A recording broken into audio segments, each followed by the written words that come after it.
오늘 본문은 나사로가 죽고 다시 살아난 그 사건 이후에 파생되는 결과들이 어떤 일이 있었는가를 다루고 있습니다.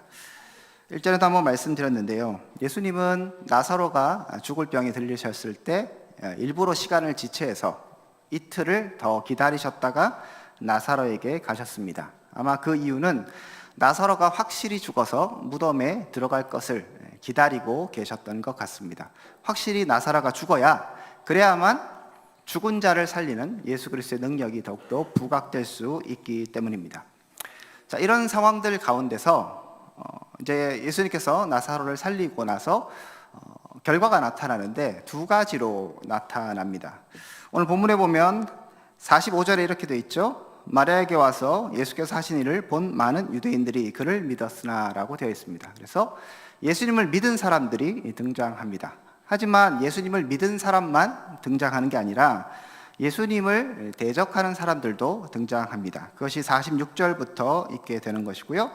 46절에 보니까 그 중에 어떤 자는 바리새인들에게 가서 예수께서 하신 일을 알리니라 라고 되어 있습니다.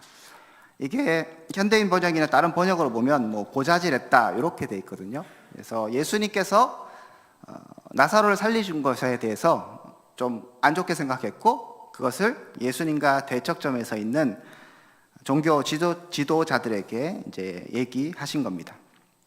이렇게 두 가지 방향이 있는데 그 두 가지 방향 가운데 예수님께서는 모든 것을 의도하고 계셨습니다. 첫 번째 반응이었던 많은 사람들이 예수님을 믿게 되었죠. 한번 그렇게 생각해 보십시오. 그러면 그 많은 사람들은 어디서 왔을까요?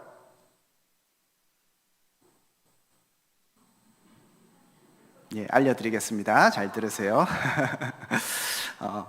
나사로가 만약에 병만 들었고 죽지 않았다면 이런 많은 사람들은 없었을 것입니다. 성경에 보면 이렇게 되어 있거든요. 사람들이 19절에 보면 오늘 본문이 아니고 11장 19절에 보면 이렇게 되어 있습니다. 많은 유대인이 마르다와 마리아에게 그 오라비의 일로 위문하러 왔더니라고 되어 있습니다. 나사로가 그냥 병들었으면 사람들이 위문하러 오지 않았을 것입니다. 병들었으니까요. 그렇지만 나사로가 정말 죽었으니 그 나사로 집에 어떻게 보면 나사로가 가장과 같은 존재였고 부모님이 안 계시는 것 같고 그래서 굉장히 많은 사람들에게 안타까운 마음이 들었고 그래서 많은 사람들이 이 나사로의 장례식에 찾아오게 됩니다. 예수님께서 만약에 이틀을 더 유하지 않으시고 예수님께서 만약에 그냥 나사로가 병들었을 때 고쳐오셨다면 많은 사람들은 예수님의 놀라운 일들을 보지 못했겠죠. 제가 말씀드리고 싶은 건 예수님께서 다 계획이 있으시다는 것이죠. 그냥 나사로가 죽기를 기다리셔서 끝난 것이 아니라 예수님은 그래서 또 많은 사람들이 모이게 하셨습니다. 모여서 어떻게 됐느냐? 성경에 보면 예수님께서 이미 나사로를 살리는 이유에 대해서 설명을 해주시거든요. 11장 14절에서 15절에 이렇게 나오는데요. 14절에 이렇게 얘기합니다. 이에 예수께서 밝히 이르되 나사로가 죽었느니라 내가 거기 있지 아니한 것을 너희를 위하여 기뻐하노니 이는 너희로 믿게 하려 함이라 라고 되어 있습니다. 예수님께서 나사로가 죽었다고 말씀하시고 그렇게 내가 일부러 가지 않았고 그렇게 가지 않은 이유는 뭐라고요? 너희로 믿게 하기 위해서다라고 의도를 분명하게 밝히고 계시죠. 요한복음 11장 41절과 42절에도 비슷한 이야기를 하십니다. 42절 후반부에 보시면 둘러선 무리를 위함이니 곧 아버지께서 나를 보내신 것을 그들로 믿게 하려 함이라. 이제 나사로를 딱 살리려고 무덤 앞에서 예수님께서 기도하시는데 내가 이렇게 기도하는 이유는 이들로 믿게 하려고 합니다라고 말씀하셨습니다. 예수님은 나사로를 통해서 많은 사람들이 믿음을 갖도록 계획을 하셨죠. 그렇기 때문에 나사로는 죽어야 하는 것이죠. 많은 사람들이 몰려와야 했고 그 많은 사람들이 특별하게 또 와서 나사로가 그냥 단순히 병들었다가 고침받는 것이 아니라 확실히 죽어서 무덤 안에 들어가고 실제로는 냄새가 날 정도로 심각한 문제, 그 심각한 상황, 모든 사람들이 가능하지 않다라고 했던 그것까지 경험한 후, 그리고 나서 결국 그 죽음을 이기시는 예수 그리스도를 많은 사람들이 보기를 원하셨던 것입니다. 그래서 예수님께서 다양한 의도 때문에 다 믿어야 되는데 좀 더 많은 사람들이 믿어야 하고, 마르다 마리아뿐만 아니라 그들도 믿음이 부족했죠. 그들뿐만 아니라 그 주위에 있는 위로하는 많은 사람들도 예수님을 만나게 하기 위해서 예수님은 나사로가 죽기를 기다리셨던 것입니다. 하나님이 하시는 일에는 실패가 없습니다. 믿으십니까?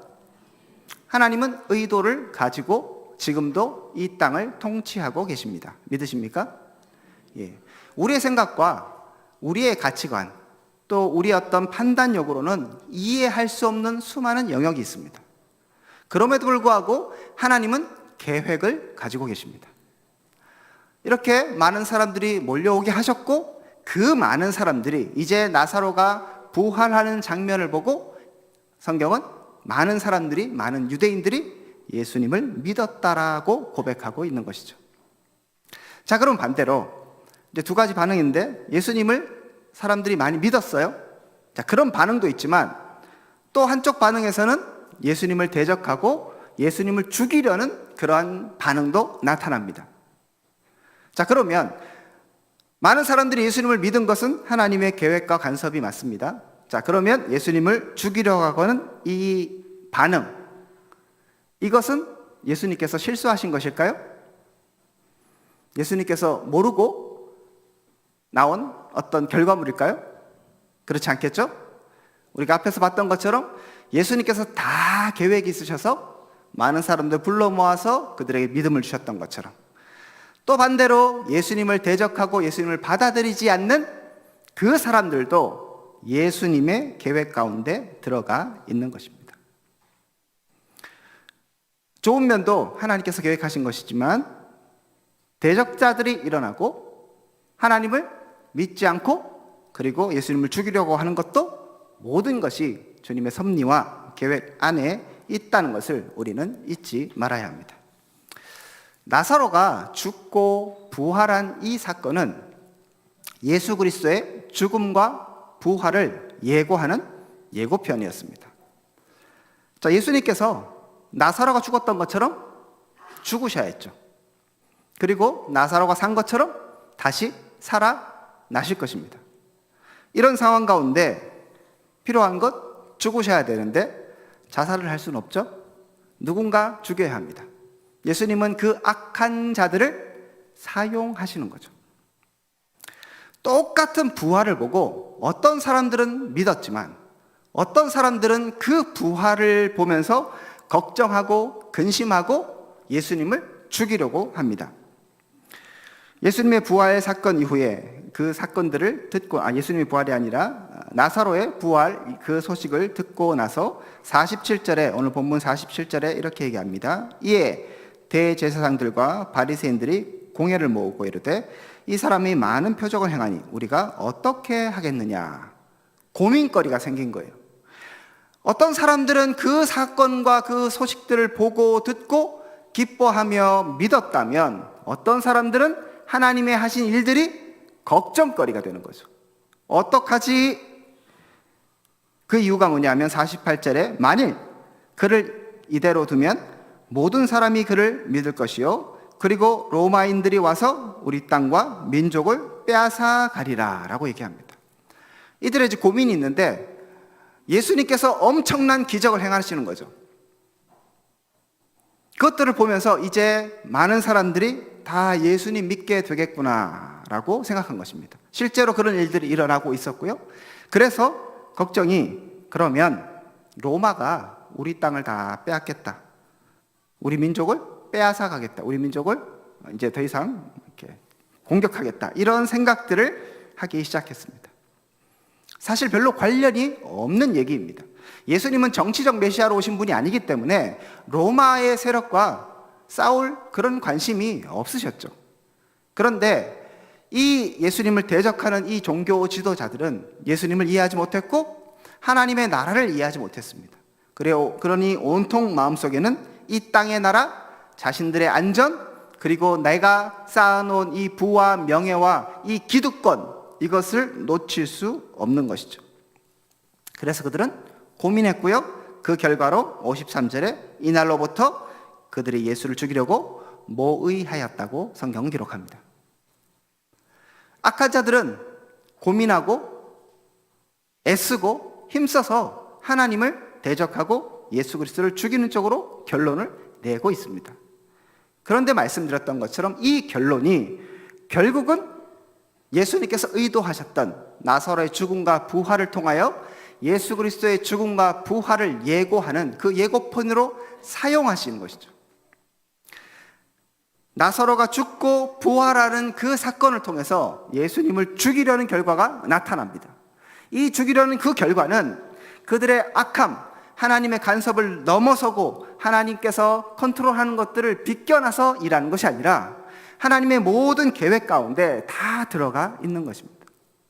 그래서 예수님은 다 알고 계시는 것이죠. 이들의 악함을 통하여서 그들의 그 하나님을 순종하지 못하는 것을 통하여 자신을 죽이겠지만 결국 예수 그리스도는 부활하실 것을 사람들에게 선언하고 계시는 것입니다. 자, 그러면 이제 결론은 났습니다. 하나님의 계획과 간섭은 모든 것에 철저하게 영향을 미치고 있다는 사실. 사람들이 믿게 된 것, 많은 사람들이 믿게 된 것, 그것도 하나님의 뜻이고, 그리고 예수 그리스도를 죽이려고 했던 그 결과가 나온 것도 하나님의 섭리와 간섭 가운데 다 있는 것입니다. 자, 그러면 이제 어떻게 하겠습니까? 우리도 마찬가지입니다. 하나님은 오늘도 일하고 계십니다. 믿으십니까? 하나님은 오늘도 여러분의 삶을 통치하고 계십니다. 믿으십니까? 예. 좋은 일이든 나쁜 일이든 모든 것이 하나님의 통치와 하나님의 컨트롤 아래 놓여 있습니다. 믿으십니까? 자, 그렇다면 두 가지 반응밖에 없는 것입니다. 하나님의 놀라운 일이 나타날 때에, 그때에 하나님을 믿고 신뢰하고 주님께 순종하고 믿음으로 반응할 것인가, 아니면 내 멋대로 생각하고 나의 관심과 나의 판단력을 사용해서 하나님을 대적하고 원망하며 불평하며 살아갈 것인가. 이 두 가지의 반응이 남게 되는 것입니다. 전 저와 여러분들이 하나님 앞에 믿음으로 반응할 수 있기를 축복드립니다. 하나님은 오늘도 운행하고 계시는데 내가 어떤 일을 하던 간에, 내가 어떤 마음을 놨던 간에, 심지어 예수 그리스도를 죽이려는 그 마음까지 있고 그것을 실행에 옮길지라도 하나님은 여전히 그 위에서 역사하고 계시는데, 그러면 우리는 어떻게 할 것입니까? 여전히 하나님께 불평하고 여전히 하나님을 원망하고 이곳엔 하나님의 뜻이 없다라고 그렇게 믿음 없는 자처럼 반응하시겠습니까? 아니면 여전히 역사하시는, 눈에 보이지 않지만 느껴지지 않지만 여전히 살아서 역사하시는 하나님을 믿고 신뢰함으로 믿음으로 반응하시겠습니까? 산불이 났습니다. 큰 일이죠? 그 산불, 우리에게 좋은 일입니까? 나쁜 일입니까? 안 좋은 일이죠? 많은 사람들의 목숨도 앗아가고 재산도에 심각한 피해를 줬습니다. 그렇지만 우리가 또한 생각해야 하는 것은 그 산불 가운데 하나님의 뜻은 분명히 존재한다는 사실입니다. 우리가 잘 이해하지 못할 뿐이죠.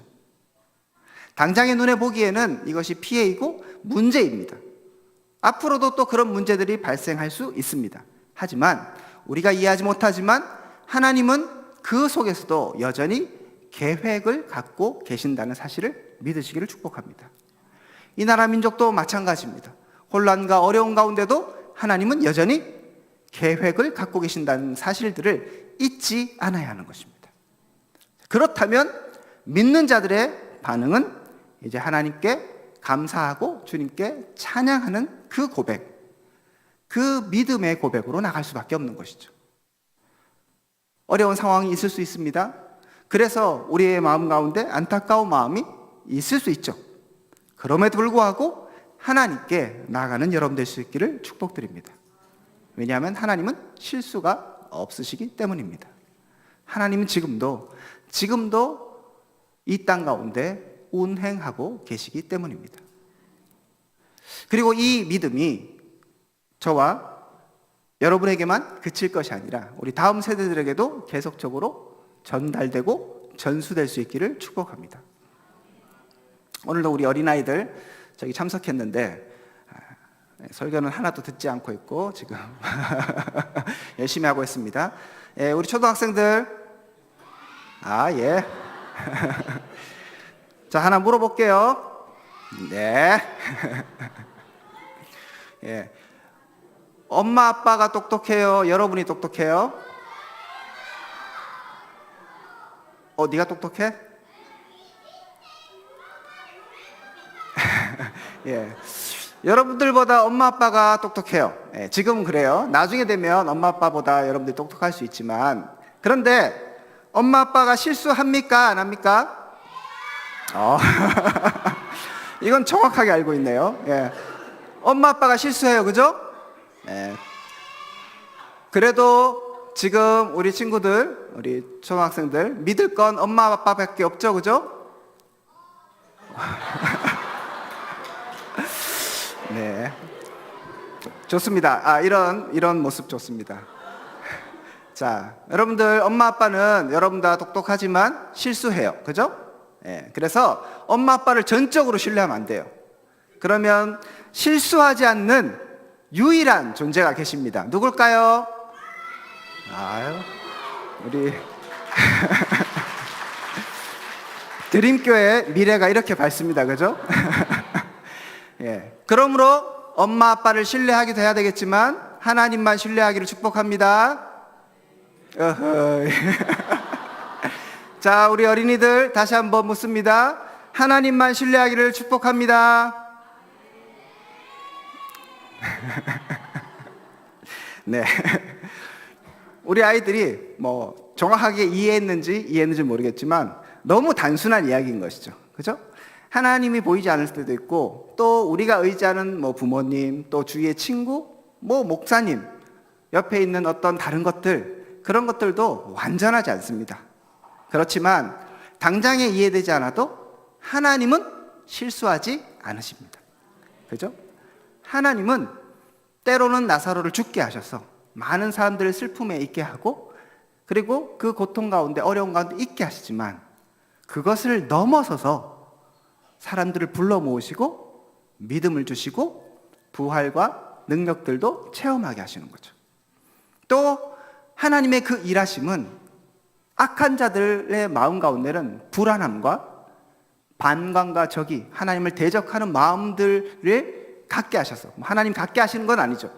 그들이 그런 마음들을 들게 허용하시고 그냥 내버려 두시는 것이죠. 로마서의 얘기처럼 놔두시면 그들은 결국 또 예수 그리스도를 대적하고 죽이게 될 것입니다.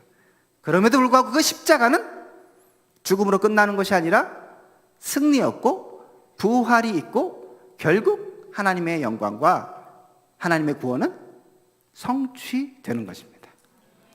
우리 가운데 오늘도 살아 역사하시는 하나님만 바라보며 믿음으로 살아갈 수 있기를 주 예수 그리스도의 이름으로 축복드립니다.